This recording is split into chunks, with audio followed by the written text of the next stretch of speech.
नमस्कार शेतकरी मित्रांनो. आज तर माझ्या शेतकरी मित्रांसाठी एकदम जबरदस्त आणि एकदम चांगला व्हिडिओ घेऊन आलो होतो मित्रांनो.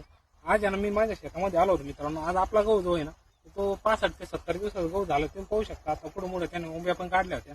आणि सगळ्यात महत्त्वाचं म्हणजे मी माझ्या गावाचं नियोजन इतकं काटेकोर इतकं जबरदस्त केलं ना मित्रांनो.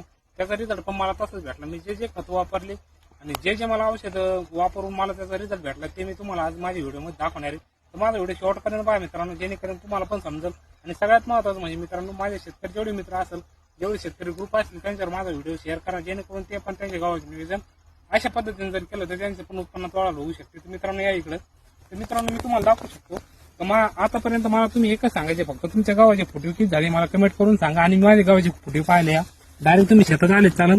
डायरेक्ट मी तुम्हाला कॅमेऱ्यात पण दाखवतो. मित्रांनो बघू शकता तुम्ही. आता एकच झाड आहे, त्याचे फोटो पहा तुम्ही. याचे फोटो हे बघा. आता हे खोड एकच आहे. याचे खोड एकच आहे. हे बघा इथं मध्ये पाहा तुम्ही म्हणशाल काही पण सांगताय किरण मिस्त्री. त्याला कमीत कमी मित्रांनो 50 ते 60 फोटो होईल. तुम्ही इकडे येऊन दाखवा. इकडे बी तसंच आहे. हे बघा तुम्ही प्रत्येक खोडा पहा. प्रत्येक खोडाला पहा तुम्ही. ते इकडे येऊन पहा. तर मित्रांनो अशा पद्धतीने मी नियोजन केल्यामुळे काय आलं माहिती का, आपल्या गावाला फोटो करण्याची क्षमता इतकी वाढली त्याची भयानक. म्हणजे आतापर्यंत मी जेवढे गाव असं केले असेल तर 40च्या वर एक पण फोटो राहत नाही. तर आपल्या गावानं आता सध्याला 60-70 फोटो केले. तुम्हाला मी प्रत्यक्षात दाखवलं आणि तुम्ही प्रत्यक्षात येऊन पण पाहू शकता माझ्या शेतावरती. असं नाही का मी तुम्हाला काही चाटा वगैरे मारतो. तुम्ही पाहू शकता गहू इतका मी 1 फुटावरती केला होता. तुम्ही पाहू शकता. त्याला इथं मध्ये पाय ठेवायला सुद्धा जागा ठेवली नाही, इतका गहू फोटो केला. तर मित्रांनो आता मी सगळ्यात पहिलं मी तुम्हाला माझं नियोजन सांगतो, ज्या पद्धतीने मी माझ्या गावाचं नियोजन केलं होतं.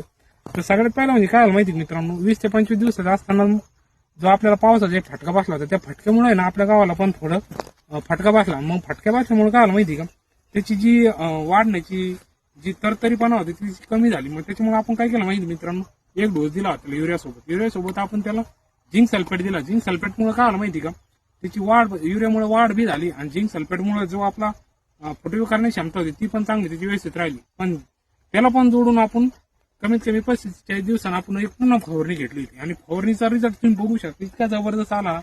आपल्याला फुटे पण चांगले झाले. आणि सगळ्यात महत्त्वाचं म्हणजे काय असतं माहिती मित्रांनो, जेवढे फुटे आपल्या गावाला चांगले होईल तेवढं आपल्या उत्पन्नात वाढ होत असते. त्याच्यामुळे मी ना 30 ते 35 ते 40 दिवसानंतर जी फवारणी घेतली होती ती फवारणी मी एकदम चांगली आणि एकदम जबरदस्त घेतली होती. तुम्ही ती फवारणी सांगणार कुठली घेतली होती.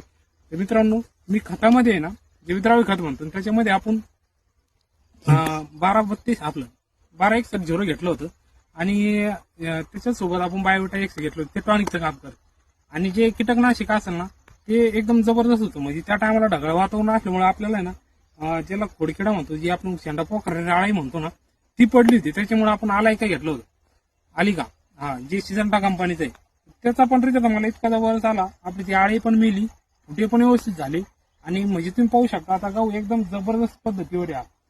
तर अशा पद्धतीने मी नियोजन केल्यामुळे आता गव्हाचं म्हणजे उत्पन्न मला अपेक्षितपेक्षा जास्त उत्पन्न होणार आहे मित्रांनो. आणि माझा गहू कसा वाटला मला नक्की कमेंट करून सांगायचं आहे मित्रांनो. आणि